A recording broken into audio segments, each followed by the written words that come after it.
Israel యుద్ధం రోజు రోజుకు ముదురుతోంది. ఖమేనీ అంతు చూస్తామని ఇజ్రాయెల్ అంటుంటే తగ్గేదే లేదని ఇరాన్ సవాల్ చేస్తోంది. దీంతో యుద్ధం కొత్త మలుపులు తిరుగుతోంది. ఇజ్రాయెల్కు పాశ్చాత్య దేశాలన్నీ మద్దతుగా నిలుస్తూ ఉంటే ఇరాన్కు మాత్రం పాత మిత్రులు, రహస్య మిత్రులు కూడా హ్యాండ్ ఇస్తున్నారు. ఇరాన్ ఒంటరిగా మిగిలిపోతోందా? అసలు ఆ దేశానికి ఏమైంది? ఇప్పుడు ఇరాన్ పరిస్థితి ఏంటి? ఆ దేశానికి మద్దతుగా నిలిచే దేశాలేంటి? చైనా మాటలన్నీ ఉత్తవేనా? ఇలాంటి పరిస్థితుల్లో ఇజ్రాయెల్ను తట్టుకొని నిల్చునే సత్తా ఇరాన్కు ఉందా? హమాస్, హిజ్బుల్లా కనిపించడం లేదు. హౌతీల అడ్రస్ లేదు. మిలీషియాలు మాయం. ఇరాన్కు హ్యాండ్ ఇచ్చిన రహస్య మిత్రులు. ఇజ్రాయెల్కే ఫుల్ సపోర్ట్ అంటున్న G7 దేశాలు. ఇప్పుడు ఇరాన్ పరిస్థితి ఏంటి? ఆ దేశానికి తోడెవరు? యుద్ధంలో ఇరాన్కు మద్దతిచ్చేదెవరు? రష్యా పరిస్థితి ఏంటి? చైనా బుద్ధి మళ్లీ బయటపడిందా? ఇరాన్, ఇజ్రాయెల్ మధ్య భీకర పోరు నడుస్తోంది. ఇప్పట్లో ఆగే పరిస్థితి కనిపించడం లేదు. యుద్ధమంటూ మొదలైతే దానికి ఎండ్ కార్డ్ ఉండదని రష్యా యుక్రెయిన్ యుద్ధం ప్రూవ్ చేసింది. దీంతో ఇరాన్, ఇజ్రాయెల్ వార్ ఎన్ని రోజులు సాగుతుంది? ఆ రెండు దేశాలకు మద్దతుగా రంగంలోకి దిగే దేశాలేంటి? ఎవరితో ఎవరు, ఎవరికెవరు, ఎవరి వైపెవరు? ఇలా రకరకాల చర్చలు జరుగుతున్న వేళ ఇరాన్ పరిస్థితి ఏకాకిగా కనిపిస్తోంది.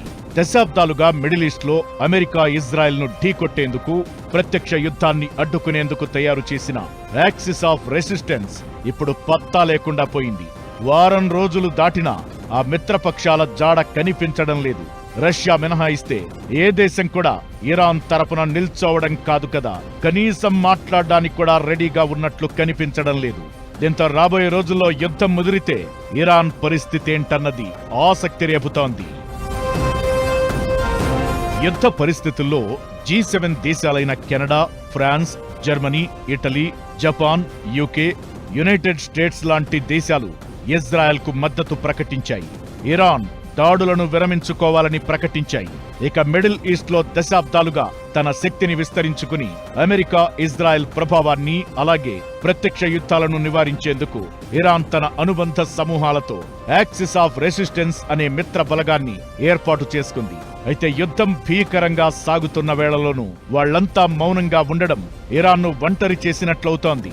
లెబనాన్లో హిజ్బుల్లా, పాలస్తీనాలో హమాస్, యెమెన్లో హౌతీలు, ఇరాక్లోని షియా మిలీషియా గ్రూపులు ప్రస్తుతం కనిపించకుండా పోయాయి. ఇప్పటికే ఇవి బలహీనమై అంతర్గతంగా చీలిపోయి తమ అసలు శక్తిని కోల్పోయాయి. దీంతో తొలిసారి ఇరాన్ ఒంటరిగా యుద్ధం చేస్తోందా అనే ప్రశ్నలు వినిపిస్తున్నాయి. ఇరాన్ లొంగిపోవాలని ట్రంప్ వార్నింగ్ ఇచ్చినా యాక్సిస్ ఆఫ్ రెసిస్టెన్స్ గ్రూపులు రియాక్ట్ కాకపోవడం ఈ వాదనను మరింత స్ట్రాంగ్ చేస్తోంది. నిజానికి మొదట్లో ఇరాన్కు 21 దేశాలు మద్దతుగా నిలిచాయి. అయితే ఇప్పుడు అవి కూడా మొహం చాటేస్తున్నట్లు ప్రచారం జరుగుతోంది. అమెరికా కూడా యుద్ధంలోకి దిగే పరిస్థితులు కనిపిస్తున్నాయి. ఫోర్దో అణుకేంద్రంపై దాడుల కోసం అమెరికాను ఇజ్రాయెల్ సాయం అడిగిందని, దానికి ట్రంప్ కూడా ఓకే చెప్పినట్టు తెలుస్తోంది. దీనికి తోడు ఖమేనీ వార్నింగ్ ఇవ్వడంతో ఇరాన్ విషయంలో ట్రంప్ మరింత సీరియస్ గా కనిపిస్తున్నారు. దీంతో యుద్ధానికి దిగేందుకు రెడీ అయినట్లు ప్రచారం జరుగుతోంది. ఇరాన్ కు స్నేహితులను దూరం చేసే పనిలో పడ్డారు. పాక్ మిలిటరీ చీఫ్ మునీర్ తో లంచ్ మీటింగ్ కు అర్థమదే. అమెరికా బరిలోకి దిగే అవకాశాలు కనిపిస్తుండటంతో ఇరాన్ కు మద్దతివ్వాలనుకున్న దేశాలన్నీ యూటర్న్ తీసుకుంటున్నాయి. తాము ఇరాన్ వైపే ఉన్నామని, ఇజ్రాయెల్ అన్యాయంగా దాడులు చేస్తోందని అన్న వాళ్లంతా ఇప్పుడు అమెరికా ఎంట్రీతో పక్కకు తప్పుకుంటున్నట్లు టాక్.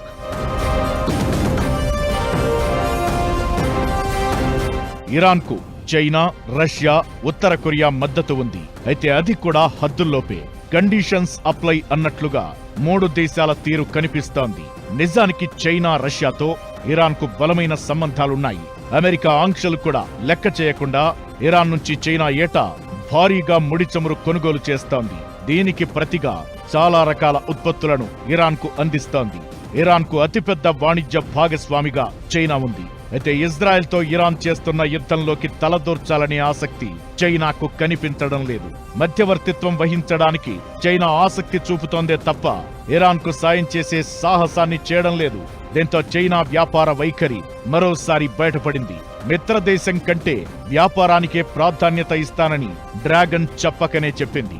ఇరాన్ అణు కార్యక్రమానికి చాలా ఏళ్లుగా గుట్టుచప్పుడు కాకుండా సాయం చేస్తున్న ఉత్తర కొరియా కూడా ఇప్పుడేమీ మాట్లాడడం లేదు.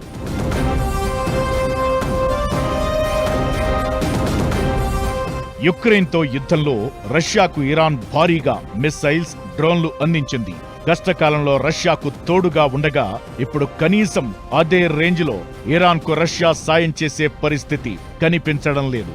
ఇరాన్పై ఇజ్రాయెల్ దాడిని ఖండించడంతో రష్యా సరిపెట్టుకుంది.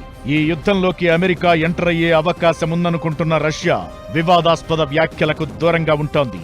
పశ్చిమాసియా ప్రాంతంలో మిలిటెంట్ సంస్థలను పెంచి పోషిస్తున్న ఇరాన్కు బహిరంగంగా మద్దతును ప్రకటిస్తే అరబ్ దేశాలతో తమ సంబంధాలు దెబ్బతింటాయనే ఆందోళనలో రష్యా, చైనా ఉన్నట్లు కనిపిస్తున్నాయి. ఇలా మిత్రులంతా దూరంగా ఉంటున్నారు. నిర్మించుకున్న యాక్సిస్ ఆఫ్ రెసిస్టెన్స్ వీక్ అయిపోయింది. ఇరాన్తో Armenia, Azerbaijan, Turkmenistan, Afghanistan, Pakistan, Turkey, Iraq దేశాలు సరిహద్దులుగా ఉన్నాయి. ఇందులోనూ మెజారిటీ దేశాలతో ఇరాన్కు గొడవలే ఉన్నాయి. దీంతో రాబోయే రోజుల్లో ఇరాన్ తరపున ఏ దేశం కూడా ముందుకొచ్చే అవకాశాలు కనిపించడం లేదు. నమ్ముకున్నోడు నట్టేట ముంచేసినట్లయింది. నమ్మకం పెట్టుకున్న బలం లేకుండా పోయింది. దీంతో ఇజ్రాయెల్తో యుద్ధంలో ఇరాన్ ఏకాకిగా మారిందా అంటే అవును అనే సమాధానమే వినిపిస్తోంది. రష్యా, చైనా, నార్త్ కొరియా లాంటి దేశాలు మౌనం వహిస్తూ ఉండగా మిలిటెంట్ సంస్థలతోనూ పెద్దగా ఒరిగేదేమీ లేదు అన్నట్లు ఉంది సీన్. అసలు యాక్సిస్ ఆఫ్ రెసిస్టెన్స్ కు ఏమైంది? ఈ మిసైల్స్, డ్రోన్లతో ఇరాన్ ఎన్ని రోజులు యుద్ధం చేయగలదు? యుద్ధంలో నెక్స్ట్ జరగబోయేది ఇదేనా? మిత్రదేశాలు గట్టిగా మాట్లాడడం లేదు. మిలిటెంట్ సంస్థలు కదలడం లేదు. యుద్ధంలో ఇరాన్ ఒంటరిగా మారిందా? యాక్సిస్ ఆఫ్ రెసిస్టెన్స్ కు ఏం జరిగింది? ఇరాన్ ఇజ్రాయెల్ వార్లో నెక్స్ట్ ఇదేనా? ఇజ్రాయెల్తో ఇరాన్ వైరం దశాబ్దాల నాటిది. ఎక్కడో 1300 కిలోమీటర్ల దూరంలో ఉన్న ఇజ్రాయెల్ను ఇబ్బంది పెట్టేందుకు ఇరాన్ గీసిన వేసిన స్కెచ్చే యాక్సిస్ ఆఫ్ రెసిస్టెన్స్. ఇజ్రాయెల్ చుట్టూ ఉన్న దేశాల్లో మిలిటెంట్ సంస్థలను ఖమేనీ సర్కార్ పెంచి పోషించింది. నిధులు, ఆయుధాలు అందించింది. ఇలా పాలస్తీనాలో హమాస్, లెబనాన్లో హెజ్బొల్లా, యెమెన్లో హౌతీలు, ఇరాక్లోని షియా మిలిటెంట్ సంస్థలు ప్రాణం పోసుకున్నాయి. తమకు కర్త కర్మ క్రియగా నిలిచిన ఇరాన్ ప్రస్తుత కష్టకాలంలో ఉందని తెలిసి కూడా మిలీషియాలు పెద్దగా రియాక్ట్ కావడం లేదు. యాక్సిస్ ఆఫ్ రెసిస్టెన్స్ పూర్తిగా సైలెంట్ మోడ్లో ఉండడం అవాక్కయ్యేలా చేస్తోంది. అటు అమెరికా, ఇటు ఇజ్రాయెల్ దూకుడుకు మిలీషియా గ్రూపులు చెల్లాచెదురయ్యాయి. నాయకుడు లేని గుంపులుగా మిగిలిపోయాయి. దీంతో ఇరాన్కు సాయంగా నిలవలేని పరిస్థితి.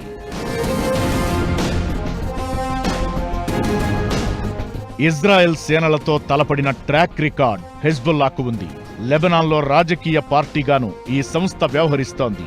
ఇరాన్ నుంచి ఆదేశాలు అందిన ప్రతిసారి ఇజ్రాయెల్పై దాడులు చేయడం దీని డ్యూటీ. అయితే ఇప్పుడు ఇరాన్పై నేరుగా ఇజ్రాయెల్ దాడులు చేస్తున్న హెజ్బుల్లా సైలెంట్ గా ఉండిపోయింది. 2023లో హెజ్బుల్లా చీఫ్ నస్రల్లాను ఇజ్రాయెల్ మట్టుబెట్టింది. ఆ తరువాత ఆ స్థానంలోకి ఎవరొచ్చినా రావాలని ఆలోచించినా వారిని లేపేయడం స్టార్ట్ చేసింది. దీంతో ఇజ్రాయెల్ అనే మాట వింటేనే హెజ్బుల్లా నేతలకు వణుకు మొదలవుతోంది. ప్రస్తుతం హెజ్బుల్లా సారథిగా నయీం ఖాసిం ఉన్నారు. ఆయన ప్రస్తుతం లెబనాన్ రాజకీయాలపై ఫోకస్ పెట్టారు. ఆయన ఆఫీస్లోనూ ఇరాన్ చిహ్నాలు గాని, ఖమేనీ ఫోటోలు గాని కనిపించడం లేదని తెలుస్తోంది. సిరియాలో అసద్ సర్కార్ ఉన్నప్పుడు అక్కడి నుంచి హెజ్బుల్లాకు ఆయుధాలు అందేవి. అక్కడ అసద్ సర్కార్ కూలిపోయాక హెజ్బుల్లా మరింత వీక్ కావడం స్టార్ట్ అయింది. ఇప్పుడు రాజకీయాలపై ఫోకస్ పెట్టి ఇరాన్ను దాదాపుగా వదిలేసింది. ఇక హమాస్ అగ్రనేతలందరినీ ఇజ్రాయెల్ లేపేసింది.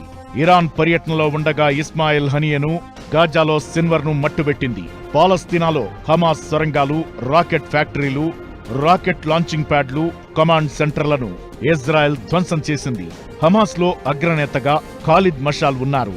ఈయన ఖతర్లో ఉంటూ హమాస్ రాజకీయ వ్యవహారాలను నడుపుతున్నారు. అగ్రనేతలు లేకపోవడంతో పాలస్తీనా భూభాగంలో హమాస్ వీక్ అయింది.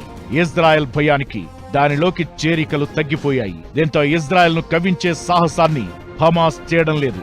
ఇకటు ఇరాన్ నుంచి సిగ్నల్స్ అందగానే ఇజ్రాయెల్ అమెరికా లక్ష్యంగా దాడులు చేయడమే హౌతీల పని. వీళ్లను అమెరికా దాదాపు లేపేసింది. ఇరాక్లోని షియా మిలిటెంట్లను కూడా ఇరాన్ పెంచి పోషించింది. ఇప్పుడు ఆ గ్రూపులు కూడా ఇరాన్ మీద దాడులు జరుగుతున్నా చూస్తూ ఊరుకుంటున్నాయి తప్ప పెద్దగా రియాక్ట్ కావడం లేదు. నమ్ముకున్న దేశాలు పెద్దగా స్పందించడం లేదు. నమ్మకంతో నిర్మించుకున్న యాక్సిస్ ఆఫ్ రెసిస్టెన్స్ అంటే బలగం కళ్ల ముందే కుప్పకూలిపోయింది. చైనా లాంటి దేశం వ్యాపారమే ముఖ్యమన్నట్లు కనిపిస్తుంటే మిలిషియా గ్రూపులు అడుగులు వేసేందుకు వణికిపోతున్నాయి. దీంతో ఇప్పుడు ఇరాన్ ఒంటరిగా మారిపోయిన పరిస్థితి కనిపిస్తోంది. ప్రస్తుతానికి ఇజ్రాయెల్కు దీటుగా దాడులు చేస్తోంది. అమెరికా మద్దతున్న ఆ దేశాన్ని కంట్రోల్ చేయడానికి ఇది సరిపోదు. మిస్సైల్స్, డ్రోన్లతో ఎక్కువ రోజులు దాడులు చేయడం, యుద్ధాన్ని కొనసాగించడం కష్టం. వార్ ఇదే స్థాయిలో కొనసాగితే రాబోయే రోజుల్లో సంచలన మలుపు తీసుకోవడం ఖాయం.